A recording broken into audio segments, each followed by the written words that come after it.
Okay, now that we've created a brand new Excel workbook, this is the screen that we are presented with.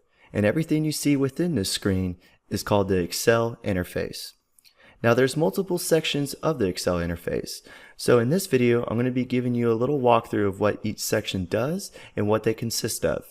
The first section we're going to be talking about is called the Quick Access Toolbar, which is located at the very top left corner of your screen. Now what this toolbar consists of is frequently used commands.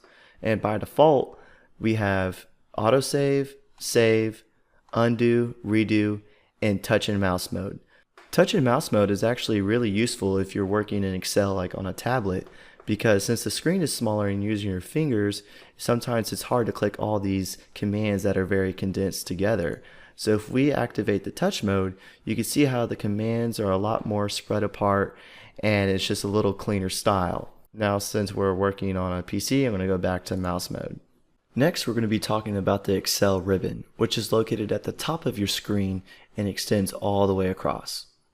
Now within this ribbon are many different tabs, some that you may not see, such as the Developer tab and the Power Pivot tab, because we haven't activated them yet, but we'll get there later in the course.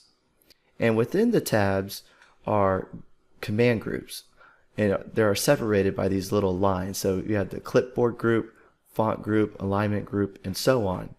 And within these groups are the command buttons for that group. So in the font group, we have the bold command, italicized command, underline command, and so on. And if we click this little arrow in the bottom right, this opens up the dialog launcher, which has even more commands related to the font group. But since the ribbon only has so much space, Microsoft did a good job at organizing and placing the most frequently used commands within these groups.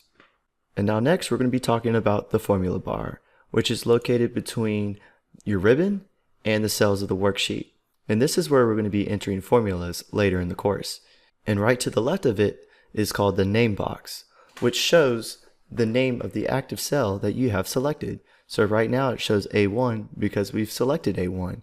Now if I select A2, now the name box shows A2. Now there's just one more quick tip I wanted to share with you, is that the ribbon can take up quite a bit of space. So if you double click on one of the tabs, it will minimize the ribbon. And this could actually happen to you accidentally. You're like, whoa, where did my ribbon go? All you have to do is just double click the tab and it's back to normal.